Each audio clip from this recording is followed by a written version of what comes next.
Selamat pagi saudaraku yang diberkati Tuhan. Mengawali segala rangkaian aktivitas kita di hari ini, sama-sama kita semua akan dikuatkan, disegarkan, dan diteguhkan oleh kebenaran firman Tuhan. Dan tema renungan di pagi ini saya beri tema Tuhan menetapkan langkah-langkah orang benar. Saudara, kita baca dalam Mazmur pasalnya yang ke-37, ayatnya yang ke-23 sampai ayatnya yang ke-24. Firman Tuhan berkata, Tuhan menetapkan langkah-langkah orang yang hidupnya berkenan kepadanya. Apabila ia jatuh, tidaklah sampai tergeletak, sebab Tuhan menopang tangannya. Saudara, mungkin di awal bulan pertama di tahun 2025, sebagian dari kita ini memiliki banyak rencana.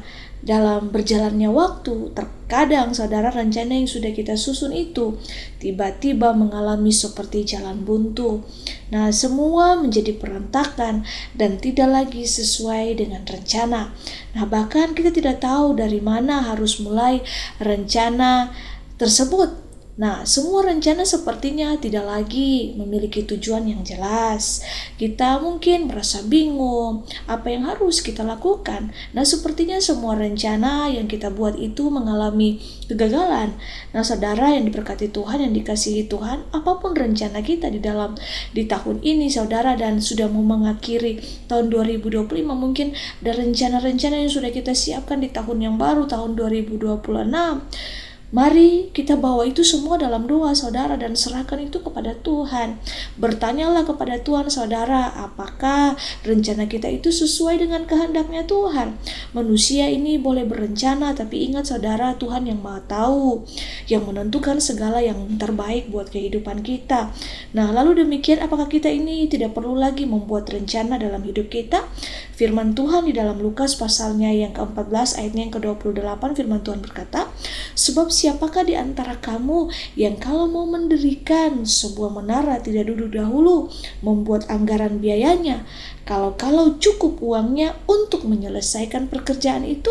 Dari ayat ini saudara, kita tahu bahwa orang benar itu harus membuat rencana hidup. Bahkan perencanaan yang dibuat itu justru harus dengan pertimbangan dan teliti.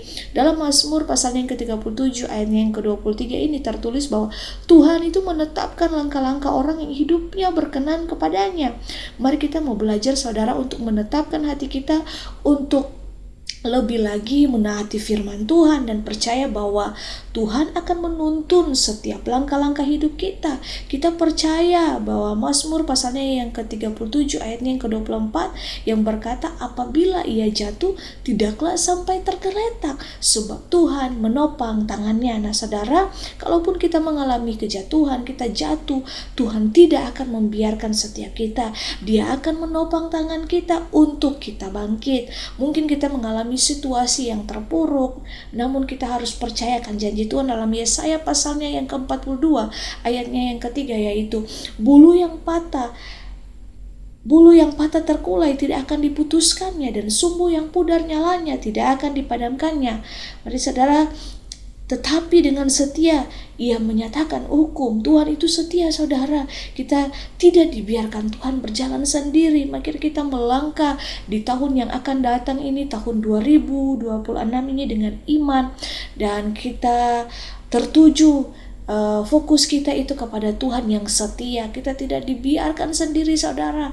Mari kita melangkah di tahun yang akan datang ini dengan iman dan serahkan semua apa yang menjadi rencana kita itu kepada Tuhan. Tugas kita apa, saudara? Hanya melakukan yang terbaik seturut dengan kehendak Tuhan. Saudara harus ingat, orang benar itu mempercayakan seluruh rencananya kepada Tuhan. Tuhan menetapkan langkah-langkah orang yang hidupnya berkenan kepadanya. Biarlah firman Tuhan di pagi ini mau memberkati setiap kita, menjadi rema yang kuat bagi setiap kita. Jangan takut, jangan pernah menyerah, percaya bahwa Tuhan itu setia. Apapun kondisi hidup kita, saudara, Tuhan tidak pernah membiarkan setiap kita ini berjalan sendirian. Kiranya kasih karunia memampukan setiap kita untuk hidup dalam ketaatan. Hiduplah menjadi orang-orang yang taat, orang yang mau hidup dalam perkenanan Tuhan. Tuhan berkati. Immanuel.